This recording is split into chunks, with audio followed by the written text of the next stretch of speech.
Hello, all my dear students. Welcome back again on my YouTube channel Literature World. My name is Harpreet Singh Barad. Basically, I am from district Hanumangarh of Rajasthan state. Video number 4 रहेगी the audio lingual method. But आगे बढ़ने से पहले मैं आपको बता दूं कि आप मेरे को फेसबुक और इंस्टाग्राम दोनों ही आईडीज़ पर फॉलो कर सकते हो। दोनों ही आईडीज़ का स्क्रीनशॉट आपको स्क्रीन पर शो हो रहा है। बराड़दीप लिरिक्स नाम से मेरी आईडीज़ हैं, ताकि आपको कोई इंक्वायरी हो, आप कुछ पूछना चाहते हो तो आप मेरे से इजीली कांटेक्ट कर पाओ। ठीक है, तो चलिए बात करते हैं हम आज की हमारी वीडियो की। वीडियो नंबर 4 रहेगी द ऑडियो लिंगुअल मेथड। हम बात कर रहे थे आरपीएससी सेकंड ग्रेड के सिलेबस के अकॉर्डिंग। हमने लगभग हमारा सिलेबस कंप्लीट कर लिया है। ये हमारी वीडियो नंबर 4 है और लास्ट वीडियो नंबर 5 हमारी रहेगी कम्युनिकेटिव इंग्लिश लैंग्वेज टीचिंग पर। ये वीडियो रीड का जो मेंस का एग्ज़ाम आपका होने जा रहा है, अब तो विज्ञप्ति भी जारी हो चुकी है।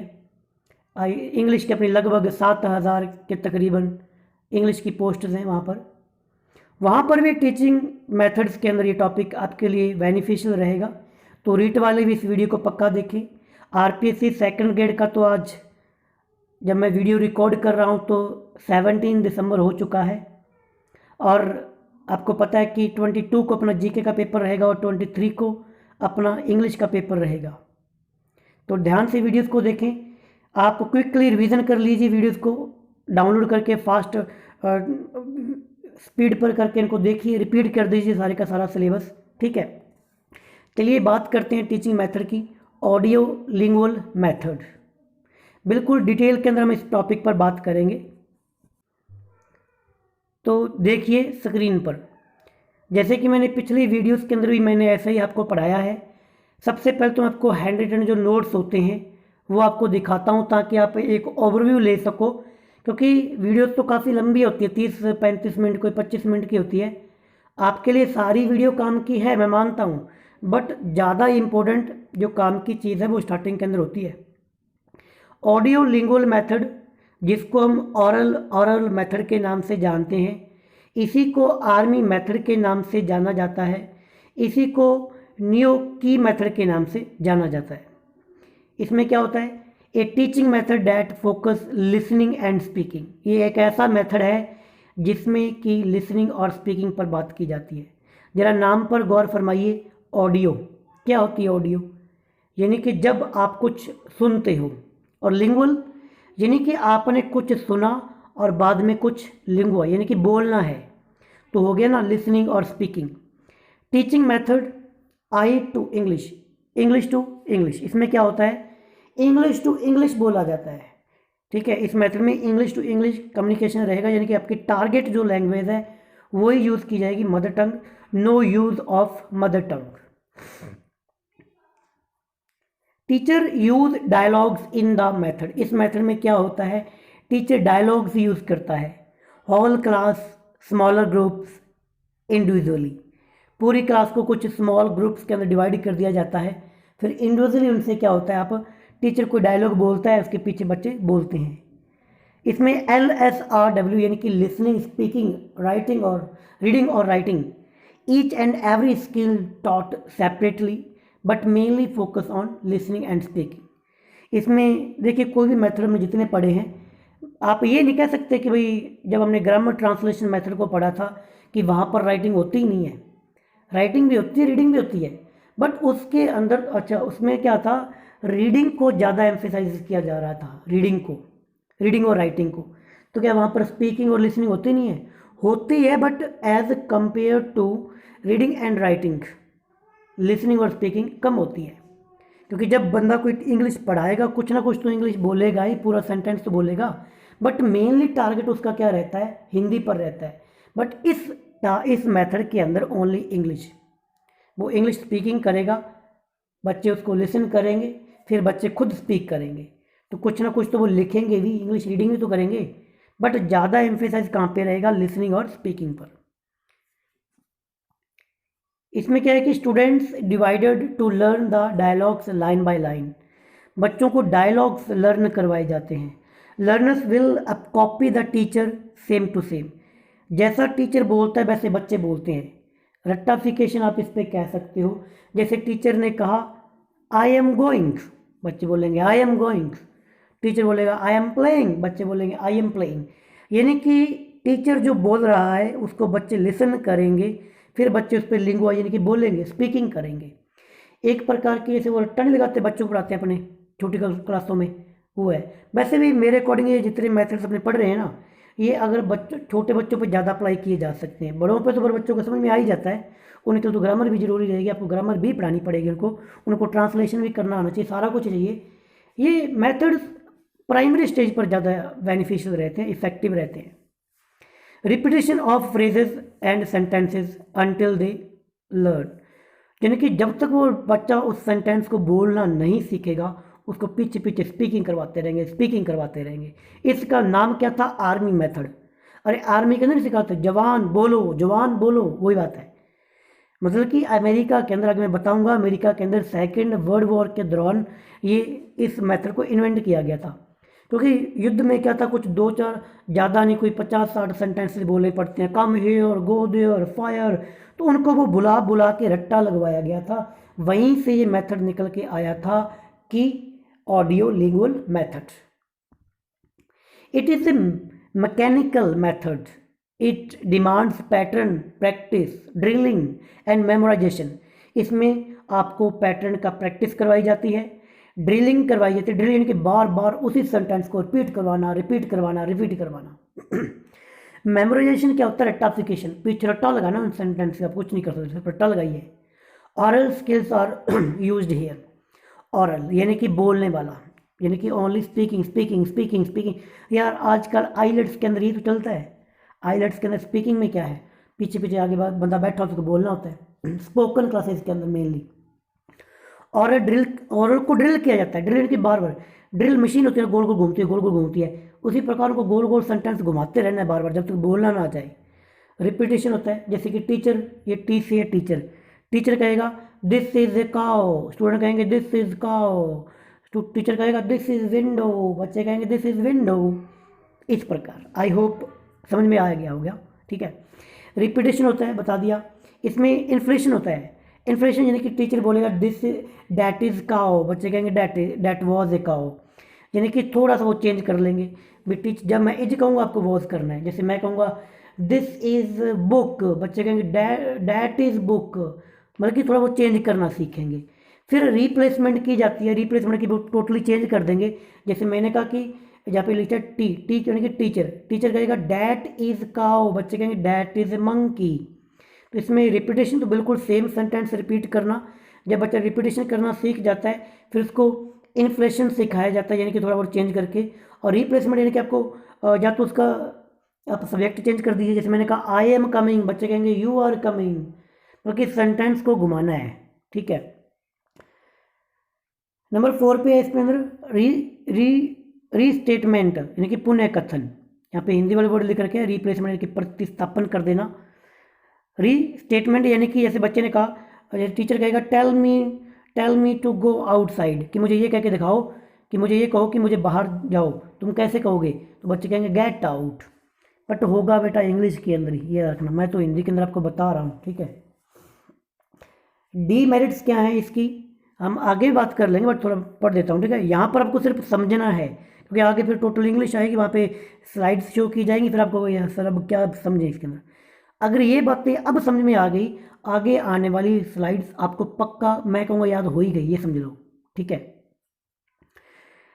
LS मेनली फोकस यानी कि लिसनिंग और स्पीकिंग पर मेरिट है इसकी। डीमेरिट है कि ओनली लिसनिंग और स्पीकिंग पर ज़्यादा फोकस किया जाता है।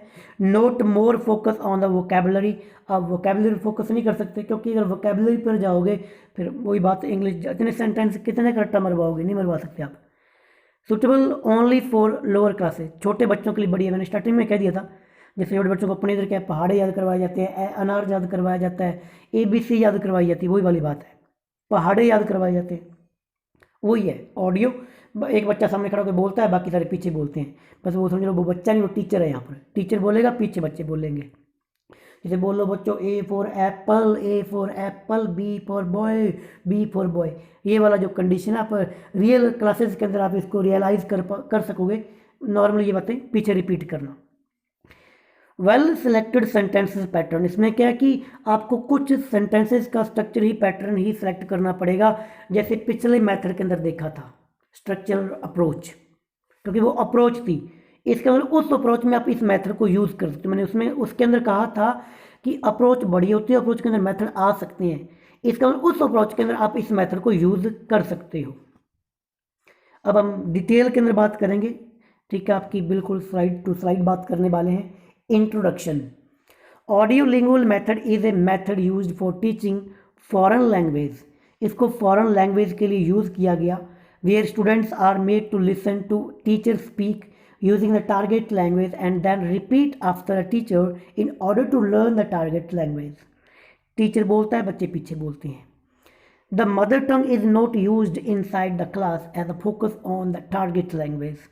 मदर टंग को नहीं बोला जाएगा, मेनली फोकस किया जाएगा आपका टारगेट लैंग्वेज, क्योंकि आप टीचर इंग्लिश के बनने जा रहे हो, अपनी टारगेट लैंग्वेज इंग्लिश ही है। पर ये बार बार टारगेट लैंग्वेज क्यों कहा गया है? क्योंकि मान लो कि आपको मेरे को पंजाबी सिखानी है, तो फिर मैं आपको पंजाबी में ही बोलूँगा। किसी को मराठी, बंगाली, गुजराती, फ्रेंच, जो भी लैंग्वेज सिखानी है वो अपनी टारगेट लैंग्वेज होती है। और जिस भाषा में बच्चा बोलना जानता है वो उसकी मदर टंग होती है। Okay, this method is also known as the new key और आर्मी मेथड्स। ये मैंने आपको पीछे बात कर ली थी। Originated during the World War II, USA government set up the Army Specialized Training Program. USA के अंदर जब सेकेंड वर्ल्ड वॉर चला तो उन्होंने एक स्पेशलाइज्ड ट्रेनिंग प्रोग्राम शुरू किया आर्मी के लिए। तब उन्होंने इस मेथड को यूज़ किया कि कुछ सेंटेंसेस बना लो और आर्मी के जितने सोल्जर्स हैं उनको पीछे पीछे रिपीट करवाओ। क्योंकि अमेरिका के अंदर कोई भाई, किसी को फ्रेंच आती है, किसी को अफ्रीकन आती थी, किसी को इटालियन आती है, किसी को चाइनीज़ आती है, किसी को कोई आती है। चाइनीज़ तो खैर नहीं आएगी, बट मैं समझाने के लिए, तो अदर लैंग्वेज के लोग वहाँ पर थे। बट आर्मी के अंदर क्या होता है, उनको कमांड देनी है, कमांड समझ में कैसे आएगी? तो जितने भी कमांड वाले सेंटेंसेस थे उनको ड्रिल करवाया गया, रिपीट करवाए गए। Professor Nelson Brooks of Yale University coined the word. अच्छा, येल यूनिवर्सिटी और एक येल नेशनल पार्क भी है, मेरे को बताओ कि कहाँ पर है येल नेशनल पार्क, ठीक है। Coined the word audio linguism in 1964। Important ये पूछा जाए कि भाई आपका जो ऑडियो लिंग्वल मेथड है उसमें जो ऑडियो लिंग्विज्म जो वर्ड्स है वो किसने यूज़ किया था? तो 1964 के अंदर प्रोफेसर नैंसल ब्रूक ने, ठीक है। ये इंट्रोडक्शन कुछ मैंने डिफरेंट स्लाइड्स में यहाँ पे लगाता हूँ ताकि आप वैरायटी ऑफ थिंग्स से सीखोगे ना तो आपके दिमाग में रहेगा। This method is based on the behaviourism. Language learning should became automatic habit formation through drill and pattern practice. इसमें ड्रिल किया जाता है ताकि उनको एक हैबिट हम उसके अंदर डेवलप कर सके बच्चे के अंदर। Main objective of the audio language method is a help to learner acquire accurate pronunciation। Mainly focus रहेगा pronunciation पर, क्योंकि रिपीट करवाना है। जब तक बच्चा सही नहीं बोलेगा उसको रिपीट करवाते रहेंगे। जैसे कि you are going, you are going, you are going, you are going, इसको रिपीट कीजिए। स्पोकन क्लासेस के अंदर सेम पैटर्न होता है। Behaviouristic focus on the words, audio lingual method focus on the structure. Characteristics of the audio lingual method, क्या क्या इसकी खास बातें हैं? Based on principle of habit formation through repetition and drill. इसमें आपका क्या रहेगा? हैबिट फॉर्मेशन और रिपीटेशन एंड ड्रिल, ये तीन चीज़ों पर मेनली इसके प्रिंसिपल कह दीजिए, इसकी कैरेक्टरिस्टिक्स आप कह सकते हैं। Number point 2, ear training in order to develop speaking and proficiency. Ear training यानी कि कान में सुनाया जाता है बार बार ताकि बंदा अपने स्पीकिंग स्किल को ज़्यादा इंप्रूव कर सके। Focus on listening and speaking skills. I have already told you about that this method is mainly focused on listening and speaking skills. Memorization of set phrases and sentences while focusing on the intonations and correct pronunciations। pronunciation पर बार repeat करवाई जाती है बातें। No clear grammatical explanations are given, कोई grammar की clear explanations नहीं दी जाती। Reinforcements play an important role, बच्चे को रीइंफोर्समेंट पुनर्बलन, जैसे बच्चे बोल रहे हैं, मान लो कि टीचर मैं क्लास के अंदर हूँ तो मैं ऐसे पढ़ाऊंगा कि okay students just follow me as I am speaking, okay start, I am going, बच्चे बोलेंगे I am going, I am playing, I am playing, बीच बीच में कहूँगा गुड, नाइस, ग्रेट, बच्चों को मोटिवेट भी करना है, रीफोर्समेंट देना है उनको। Use of language laboratories in is helpful in this method, जो आपकी लैंग्वेज लेबोरेटरीज होती हैं स्कूल के अंदर, हालांकि इंडिया के अंदर बहुत कम है, होनी चाहिए, वहाँ पे आपके माइक्रोस्कोप्स लगे होते हैं, स्पीकर लगे होते हैं, ताकि बच्चे को हेडफोन लगाकर, जैसे आईलेट्स के अंदर आज जो सिस्टम चलता है ना, आईलेट्स के अंदर जो बच्चे आईलेट्स करते हैं वो जानते हैं, उनको स्पीकिंग कैसे, लिसनिंग करवाई जाती है, हेडफोन लगाते हैं, बच्चे सुनते हैं, फिर उनसे इंग्लिश बोलवाई भी जाती है, तभी तो वो बैंड स्कोर लेके आते हैं। एक और देखो, जो आईलेट्स करते हैं उनकी इंग्लिश कैसे बढ़िया हो जाती है, क्योंकि वो चारों मॉड्यूल्स को फॉलो करते हैं, वो स्पीकिंग, लिसनिंग, राइटिंग और अपनी रीडिंग, चारों चीज़ों पर फोकस करते हैं। अगर स्पीकिंग है तो सामने जो उनका ट्रेनर होता है वो उनसे इंग्लिश टू इंग्लिश कम्युनिकेट करता है कि नहीं करता, करता है। वो लिसनिंग कैसे कर पाते हैं, क्योंकि उनको 20-30 मिनट की ऑडियो सुनवाई जाती है, राइटिंग उनसे लिखवाया जाता है, रीडिंग उनसे, उनको पैसेज के अंदर आंसर ढूंढने होते हैं, इसलिए तो वो लैंग्वेज सीख पाते हैं। इसलिए कहीं ना कहीं ये मेथड्स तो ज़रूरी हैं, आप अप्लाई करके दीजिए। अगर आपको इंग्लिश नहीं आती आप खुद ट्राई करके देख लीजिए ये इन मेथड्स को। Merit of the audio lingual method, इसके क्या मेरिट्स हैं, क्या फ़ायदे हैं? आयोग फ़ायदा तो दिख ही रहा है, जितनी चीज़ें पीछे पड़ी हैं वो उनके फ़ायदे निकालने हैं। Importance is given to listening and speaking, number 1। Number 2, री इन्फोर्समेंट आर यूज अप्रोप्रिएटली, यानी कि हर एक सेंटेंस के बाद में, जैसे कुछ सेंटेंस बोल दिए, उनको बच्चों को आपको थोड़ा सा मोटिवेट करना है, शाबाशी देनी है कि बेटा बहुत बढ़िया कर रहे हो, गुड गुड, सीख जाओगे। Correct pronunciation and structure are emphasised and acquired, mainly तो प्रोनाउंसिएशन और स्ट्रक्चर सही होना चाहिए। आपने बोला कि I am going to school, तो बच्चे भी वैसे बोलने चाहिए, I am going to school, I am going to school, I am going to market, I am going to library, ठीक है, ताकि बच्चे वैसा बोल पाए। It is grounded on a solid theory of learning, example the behaviourist theory, इसमें learning तो ये बिहेवियरिस्टिक अप्रोच आप कह सकते हो इसको, ठीक है, ताकि उनके बच्चों का बिहेव बनाना है वैसा। लिमिटेशंस क्या है, यानी कि क्या क्या नुकसान है इस मेथड के? Equal importance is not given to all the 4 language skills. अपने आज वीडियो नंबर 4 बना रहे हैं, कोई मेथड ऐसा आया जिसमें चारों के चारों हुए हो? कोई भी नहीं है। किसी एक पहला था ग्रामर ट्रांसलेशन मेथड, वहाँ पर तो राइटिंग और रीडिंग थी, बाकी तीनों के अंदर क्या है? स्पीकिंग और listening, speaking listening, speaking listening. अब इनके अंदर राइटिंग नहीं है, रीडिंग नहीं है। आपको पढ़ाते टाइम क्या करना है? चारों सारे ही यूज़ करने हैं। कुछ बातें हिंदी में कहिए, कुछ इंग्लिश में कहिए, कुछ उन बच्चों को पीछे रिपीट भी करवाइए, कुछ बच्चों से लिखवाइए भी। आपको एज ए टीचर जब क्लास में जाओगे तो भाई वहाँ पर आपको जितने भी मेथड्स हैं सारे अप्लाई करने होते हैं। Mainly is neglected, meaning is neglected and only language from considered. अब मैं बच्चों को ये पढ़ा रहा हूँ, आई am going, I am coming, I am playing, कोई उनको कुछ नहीं बताना बेटा कि जाने को क्या बोलते हो, आने को क्या बोलते हो, जस्ट उनको सेंटेंसेस का रट्टा मैं कहूँगा रट्टा मरवाना है उनको। It is teacher centred, teacher centred क्यों है? क्योंकि टीचर आगे बोलेगा वैसा बच्चे बोलेंगे, इसमें बच्चा जैसा चाहेगा वैसा नहीं होगा, जैसा टीचर चाहेगा वैसा होगा। अब कुछ मैं और स्लाइड्स ऐड करना चाहूँगा, ठीक है, ताकि आप, हालांकि इतना बहुत है मेरे अकॉर्डिंग, बट फिर भी कुछ रिपीट करने के लिए।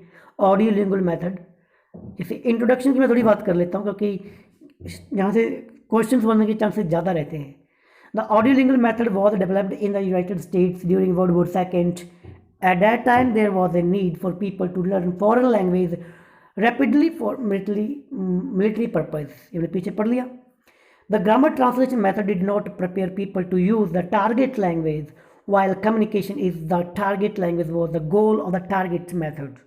There were at the time exacting new ideas about language and learning.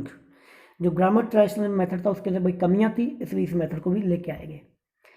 Observations and principles, क्या क्या प्रिंसिपल्स है? नंबर 1 ओनली प्रिंसिपल पढ़ूंगा, ठीक है, नीचे जो लिखा होगा उसको नहीं पढ़ूंगा। The teacher introduces a new dialogues, teacher बोलेगा, बच्चे पीछे बोलेंगे। Number 2, the language teacher uses only target language in the classroom, actions, pictures और realia are use to given meaning otherwise. जो टीचर होगा वो सिर्फ ओनली टारगेट लैंग्वेज यानी कि इंग्लिश का यूज़ करेगा, इंग्लिश में एक्शंस करेगा, पिक्चर्स का यूज़ करेगा या कोई रियलिया यानी कि करके दिखाएगा, but only in English. Number 3, the language teacher introduces the dialogue by modelling it two times, she introduces the drill by modelling the correct answers, at other times she corrects mispronunciations by modeling the proper sound in the target language। इसमें क्या होगा कि जो teacher है वो dialogue बोलेगा, फिर दूसरी बार फिर बोलेगा और फिर बोलेगा, उनको ड्रिल करवाएगा, और अगर बच्चे सही से प्रोनाउंस नहीं कर पाए उनको फिर वो बोल के दिखाएगा, बोल के, जैसे कि मैं बोल रहा हूँ अभी, मैं आपको सिखाता हूँ। जैसे अपने क्या अपने बोल देते हैं आई एम गोइंग, ये गलत है, वो करेक्टली अपने को अमेरिकन लेकर वो टच लेके आना, वैसे बोलोगे I am going, I am teaching and you are listening. जब तक आप इसको सही नहीं बोलोगे आपको रिपीट करवाता रहूँगा। मैं कहूँगा बेटा आई को आई नहीं बोलना, आई am going, I am coming, you are listening and I am making a video. I hope this video will help you. In this way you can communicate in this language. अभी जिस प्रकार से मैं बोल रहा हूँ उसी प्रकार आपको बुलवाने के लिए मैं रिपीट करवाऊंगा इन चीज़ों को। Number 4, the students repeat each line of the new dialogues several time. बच्चे जो टीचर सेंटेंस बोलता है उसको रिपीट करते हैं, बार बार रिपीट करते हैं। Number 5, the students stumble over one of the lines of the dialogue. The teacher uses a backward building up drill with this line. बच्चा जो टीचर बोलेगा उसको बच्चे रिपीट करेंगे, अगर गलती है टीचर फिर बोलेगा, फिर टीचर नई लाइन देगा, बच्चे फिर पीछे बोलेंगे। The teacher initiate a chain drill in which each student greet another. अब चेन बन जाएगी, जैसे मैं बोलूँगा आई एम गोइंग, बच्चे बोलेंगे यू आर गोइंग, कोई बोलेगा ही इज़ गोइंग, कोई बोलेगा शी इज़ गोइंग। ये इसको रिपीट करवाना है, रिपीट करवाना है, रिपीट करवाना है। जैसे मैं बच्चों को जब स्पोकन करवाता हूँ तो इसी प्रकार करवाता हूँ, उनको बताता हूँ कि बेटा आई खुद के लिए यूज़ करोगे, यू सामने वाले के लिए यूज़ करोगे, फिर आप ज़्यादा ग्रुप के लिए दे यूज़ कर लीजिए, बॉय के लिए ही, लड़की के लिए शी और इट। तो उनको सेंटेंस का रिपीट करवाता हूँ। एक सेंटेंस देता हूँ जैसे कि आई एम गोइंग, बच्चे बोलेंगे आई एम गोइंग, फिर बोलोगे you are going, you are going, they are going, we are going, he is going, she is going, it is going. फिर बोलते बोलते बोलते मैं चुप हो जाऊँगा, अब मैं उनको खुद बुलवाऊँगा, खुद बोलो। फिर बच्चे अपने बोलेंगे I am going, you are going, they are going, उनका रट्टा लग जाएगा। Number 6, the teacher uses single slot and multiple slots substitution drilling. वही बात है कि वो सेंटेंस बार बार यूज़ कर सकता है इनको। नंबर 8, द टीचर सेज, जैसे टीचर ने कहा very good when the students answer correctly. इसमें एक रोल होता है कि teacher very good, very nice, very great, you are right, nice students, very well, you can do it. उनको क्या मोटिवेट करना है, री इन्फोर्समेंट देते रहना है। Number 9, the teacher uses spoken cue pictures ऑक्ल, यानी कि टीचर खुद कई बार तो सेंटेंसेस यूज़ करता है, कई बार किसी पिक्चर को यूज़ कर सकता है, जैसे कि दिखाएगा, बच्चे देख के बोलेंगे ही इज़ गोइंग, फिर दिखाएंगे कि बच्चा खेल रहा है, बच्चे बोलेंगे ही इज़ प्लेइंग, तभी कोई और फोटो दिखाएगा, मान लो कोई बच्चा गाना गा रहा है, बच्चे बोलेंगे ही इज़ सिंगिंग। बच्चों को रट्टा लगवाना है ताकि वो देख सके।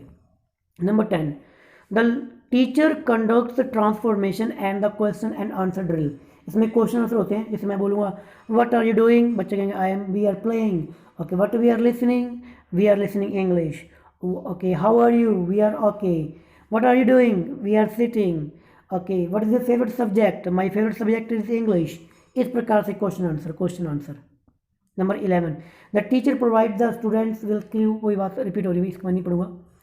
न्यू वोकेबलरी सिखानी है तो सेंटेंसेस के जरिए सिखाई जाएगी। Number 13, students are given to no grammar rules. इसके अंदर ग्रामर रूल्स नहीं सिखाए जाते क्योंकि आप रट्टा मरवा रहे हो सेंटेंसेस का। नंबर ओके, यहाँ पे खत्म हो गए। रिव्यू द प्रिंसिपल्स, अभी जो चीज़ देखा उसको रिव्यू करने के लिए आप चाहो तो इन क्वेश्चन को पूछ के देख सकते हो। अभी क्वेश्चन देखिए, आपसे मैं पूछता हूँ what are the goal of teacher who use the audio lingual method. जो teacher audio lingual method use करते हैं उनका क्या गोल होता है। आंसर रहेगा teacher want the student to be able to use the target language communicatively. In order to do this they believe students need to overlearn the target language to learn to use automatically without stopping to think. तो ये आपके answer है। Number 2, what is the role of teacher, what is the role of students. इसमें teacher का role क्या है और students का रोल क्या है। देखिए, the teacher is like a orchestra leader. जिस प्रकार कोई ऑर्केस्ट्रा देखा होगा भाई, ऑर्केस्ट्रा वाले जो शादियों में आते हैं, जिस प्रकार उनका जो स्टेज सेक्रेटरी होता है वो सारे स्टेज को एज ए परफॉर्म करता है, लीड करता है, उसी प्रकार क्लास के अंदर टीचर का रोल कैसा रहेगा, एज ए ऑर्केस्ट्रा लीडर, या जो कि डायरेक्टिंग करेगा और कंट्रोलिंग करेगा द लैंग्वेज बिहेवियर स्टूडेंट्स उनके लिए। She also is responsible for the providing her students with she good model for the imitation, ताकि वो नकल कर सकें। इसमें स्टूडेंट्स क्या हैं, स्टूडेंट्स आर इमिटेटर्स, वो इमिटेटर्स और नकल करने वाले होते हैं ऑफ द टीचर्स मॉडल, जो टीचर जो भी कुछ बोल रहा है उसको देख देख के। What are some characteristics of the teaching learning process. ये भी आप खुद पढ़ लीजिए क्योंकि मैंने पीछे बताई थी, वही बात रिपीट हो रही है। अब ये कह रहा है कि कौन कौन सी इसकी इंटरेक्शन है, भी अपने कोई ज़्यादा काम की नहीं है। How are the feeling of the students deal with, students कैसे महसूस करते हैं जब वो इसको डील करते हैं। They are no principle of the method that relate to the this area, there are no principle, कोई सिद्धांत तो इसके है ही नहीं, रट्टा मरवाना है पीछे, ठीक है। कोई ऐसा नहीं कोई आपको थ्योरी फॉलो करनी पड़ेगी, ऐसा ही करना है, जस्ट सेंटेंस को पीछे पीछे रिपीट करवाना है। How is language viewed, how is culture viewed, ये भैया इंपॉर्टेंट नहीं है। नंबर 7 तो ये भी छोड़ दो आप। What is the role of students native language, जो बच्चों की नेटिव लैंग्वेज का क्या रोल है यहाँ पे, कोई रोल नहीं है क्योंकि आपको सिर्फ टारगेट लैंग्वेज सिखानी है। ये भी चलो इसको छोड़ सकते हो। डायलॉग मेमोराइजेशन इसके अंदर किया जाता है, रिपीटेशन ड्रिल किया जाता है और चेन ड्रिल होता है। सिंगल स्लोट अपने पीछे देख ली भाई, मल्टी स्लोट के पीछे बातें कर ली। आप चाहो तो ये वीडियो को पॉज कर सकते हो, मैं दोबारा शुरू कर देता हूँ, ठीक है। पॉज करके आप पढ़ लीजिए पर आपको टाइम पैदा, क्योंकि जो बातें पीछे पढ़ के आई वही रिपीट है, यहाँ पर कोई नई चीज़ नहीं है। आप एक एक में आप वीडियो को पॉज कीजिए और स्क्रीनशॉट ले लीजिए। Chain drill, single slot, multiple slot, use of minimal pairs. Pairs कैसे भी देख लीजिए, जैसे कि 2 पेयर है, शिप और शिप, यानी कि जो सिमिलर साउंड वाले वर्ड को लिया जाता है ताकि बच्चे का प्रोनाउंसिएशन सही किया जा सके, ताकि वो शिप शिप ये ताकि बच्चे करेक्टली प्रोनाउंस कर पाएँ। कंप्लीट द डायलॉग, कुछ इसमें वही बात है कि जैसे मालूम हुआ वी आर, बच्चे बोलेंगे speaking, where are we going, we are sitting in, बच्चे कहेंगे इन द क्लासरूम। इस प्रकार बच्चों की हैबिट फॉर्मेशन भी आप कह सकते हो इसके अंदर की जाती है। ग्रामर गेम, कोई ग्रामर के गेम्स छोड़िए, अब थोड़ा रिव्यू यहाँ से देख लीजिए। इंट्रोडक्शन, तीसरी बार इंट्रोडक्शन बता रहा हूँ, अब तक याद हो जानी चाहिए, क्योंकि आप कहोगे सर ये क्यों बोर कर रहे हो, क्यों पका रहे हो। देखो बेटा, इस मेथड को पढ़ाने से पहले मैं 20 वीडियोस को देखता हूँ, कम से कम बुक्स में से पढ़ता हूँ, फिर जाके मैं कहता हूँ कि ये तो ईजी है। तो क्या आप 3 बार नहीं पढ़ सकते क्या? आपको एग्ज़ाम क्लियर करना है ना। अगर वहाँ पर आपके 2 क्वेश्चन सही होते हैं, वो 2 क्वेश्चन सिलेक्शन करवाते हैं, बाद में यार फ्री हो जो करना कर लेना। तो मैं वीडियो खुद बना रहा हूँ, मैं खुद, मेरा पेपर भी है RPSC का 22-23 को मैं खुद एग्ज़ाम देने जा रहा हूँ। आपको पढ़ाने का टारगेट ये था कि आपको पढ़ाते पढ़ाते मेरा खुद का भी तैयार हो जाए। तो अगर मैं इतनी बार बोल सकता हूँ, क्या आप नहीं बोल सकते क्या? आप इस वीडियो को देख नहीं सकते क्या? और सिर्फ इसी को क्यों, मैं कहता हूँ 2-4 और देखिए, बड़े बड़े घंटे घंटे की वीडियोस पढ़िए, उनको भी देखिए ना, दूसरे जितने चैनल देखिए, मल्टीपल देखिए। जितना ज़्यादा बटोरोगे उतना ही बढ़िया रहेगा। एक पॉइंट को जितनी बार दोहराओगे, रिपीटेशन है, ये तो है नहीं भाई यहाँ पे मैं कुछ और पढ़ा रहा हूँ, वही चीज़ आएगी, देखना। अब द मेथड यूज डेवलप कहाँ पर USA के अंदर हुआ था, वर्ल्ड वॉर सेकेंड टाइम हुआ था। Charles Fries from the universe of magnesium 1945 develop the principle, it is called magnesium method. इसने बंदे ने ये मेथड यूज़ किया था। It is an oral based approach, एक ऑरल बेस्ड अप्रोच है, इसमें हैबिट फॉर्मेशन की जाती है। टीचर का रोल यहाँ पे मैंने बता दिया, देख लीजिए, पढ़ लीजिए क्या है। ये आपका टीचर का रोल है, ये स्टूडेंट का रोल है। तो भाई ये थी अपनी वीडियो, आई होप आपको बढ़िया लगी होगी। अब मुलाकात होगी आपसे नेक्स्ट वीडियो के साथ, लास्ट वीडियो नंबर 5 रहेगी। बाकी देखते हैं, अगर कोई टॉपिक बचते कर लेंगे। Thank you, bye bye, take care.